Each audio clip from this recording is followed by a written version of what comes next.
दोस्तों जैसा हमने कहा था डीए आपका 3% बढ़ेगा 1 जुलाई 2026 से, और 8वें वेतन आयोग की पहली बढ़ोतरी है जो कि 3% हो रही है। वर्तमान में आप 60% ले रहे हो, ये 7वें वेतन आयोग की आखिरी बढ़ोतरी थी।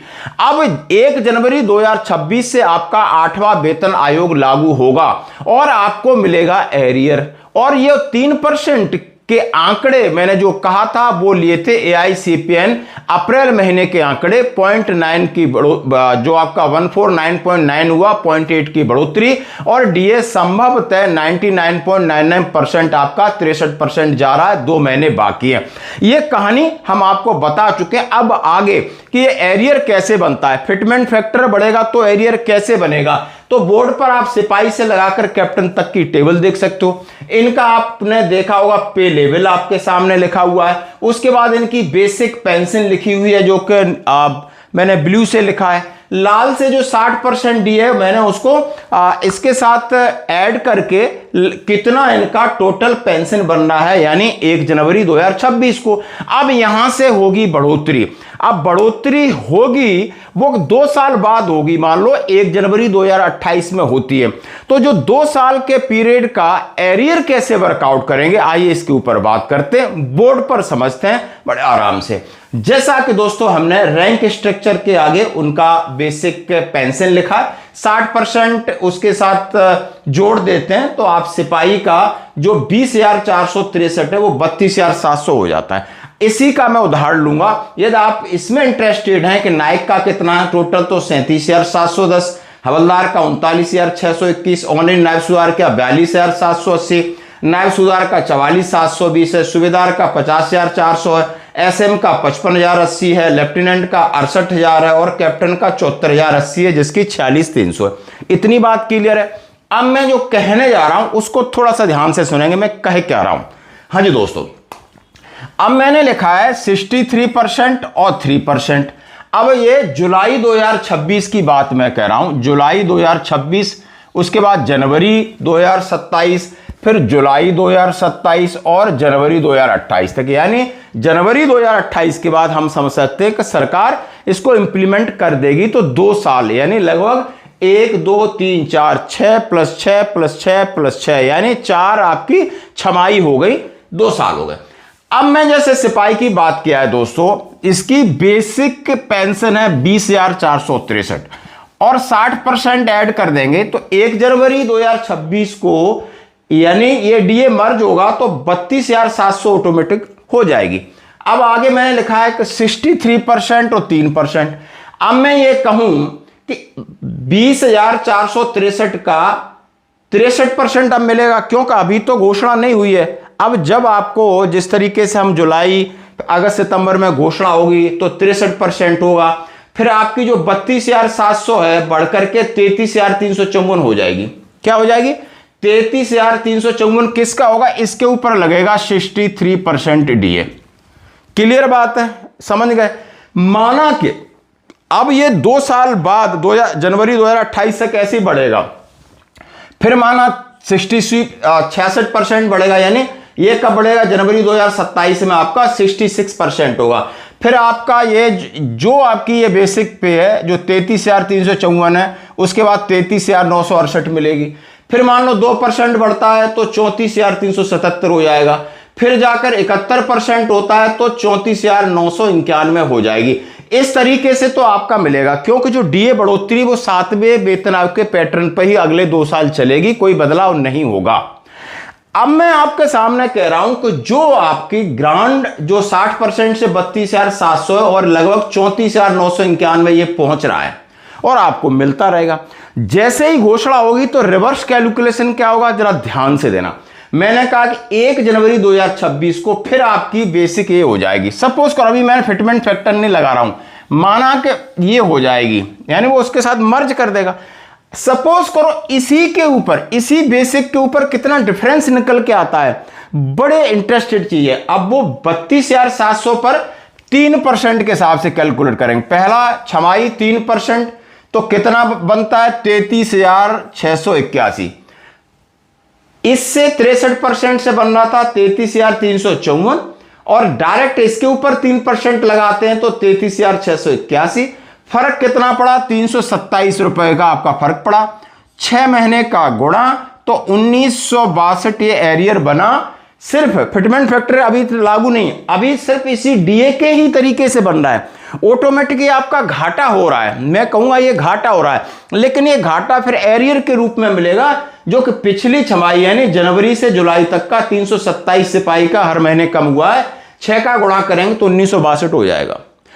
अब मैं बात करूंगा सीधा, आप जनवरी 2027 में पहुंचते हो, 3% फिर बढ़ जाता है तो 6% हो जाता है। 6% के हिसाब से ये जो 33,968 था, ये 34,622 का फर्क है, ये है 694। 694 गुणा 6 तो 4,164 आपका अगली छमाही का होगा, 6 महीने का। फिर जुलाई 2027 माने 2% बढ़ा तो 8% हो गया, यानी जो 34,377 था वो 35,316 होना चाहिए। किसके हिसाब से? इसके हिसाब से। अब बेसिक ये है, अभी तक बेसिक ये था, इसके ऊपर 63, इसके ऊपर 66, इसके ऊपर 68, इसके ऊपर 71। अब बेसिक आपकी है इसके ऊपर 3, इसके ऊपर 6, इसके ऊपर 8, फिर इसके ऊपर 11। अब ये 939 बना तो 6 महीने का इसका अलग कैलकुलेशन हुआ था 5,634। फिर आपका 11, मैंने सोचा 3% फिर बढ़ता है, और जनवरी 2028 में 11% बढ़ करके 13,600 का फर्क पड़ा, तो ये 7,836। अब 1 2 3 4 ये 19,596 आपका एरियर बना। सिर्फ और सिर्फ 60% से जो बढ़ रहा है वो ही, अभी तक फिटमेंट फैक्टर का कोई मतलब नहीं। तो साधारण तरीके से 19,596 का आपका बढ़ रहा है, जो कि डीए लगभग मैं कह रहा हूं 3%, 3 2 3 लगभग 11% आपका 2 साल के अंदर बढ़ेगा। और 2 साल यानी जुलाई 2026, जनवरी 2027, जुलाई 2027 और जनवरी 2028। अब ये 19,596 ऑटोमेटिक बढ़ गया है इस पीरियड में, जनवरी 26 से जनवरी 28, और से भी सिपाही का है। क्लियर है? इसमें कोई भी कुछ भी मिलाने की जरूरत नहीं है, ऑटोमेटिक प्रक्रिया है। अब क्यों? अभी सरकार हमको इसके हिसाब से दे रही है। अब हमारी क्या मांग है? भाई इसको 50% मर्ज कर दो, तो वर्तमान में जो ये घाटा हो रहा है वो तो फायदे के तौर पे मिलता रहेगा। 60% मैंने मर्ज कर दिया, 3 और 6 और 8 के हिसाब से आप देख सकते हो कितना फर्क है। वो फर्क आपका 2 साल का 19,596 बना। अब मैं बात करूंगा, ये तो हुआ साधारण, अभी तक कोई इसमें मिलावट नहीं है। अब जो सरकार बढ़ाएगी, अब जो फिटमेंट फैक्टर मिलेगा वो 1.92 होता है, 2.08 होता है, या आगे 3.8 से 833 तक की मांग है। ये कितना बड़ा फर्क डालेगा? तो आइए हम मान के चलते हैं फॉर एग्जांपल कि नया फिटमेंट फैक्टर 2.08 हो जाता है। क्लियर बात है?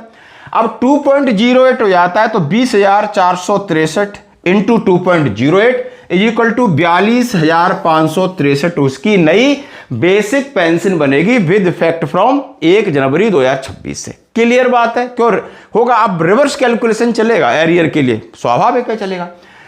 अब बताओ 42,563 होते ही फिर इसके ऊपर दोबारा आपका डीए कैलकुलेट होगा। अब किसके ऊपर होगा? अब पहले 3% का, फिर 6 का, फिर 8 का, फिर 11 का। अभी आप ये ले चुके हो, लेकिन किस वैल्यू पे ले चुके हो? 32,700 पे। अब ये वैल्यू आपकी बेसिक चेंज हो गई तो 42,563 पे ये लोगे।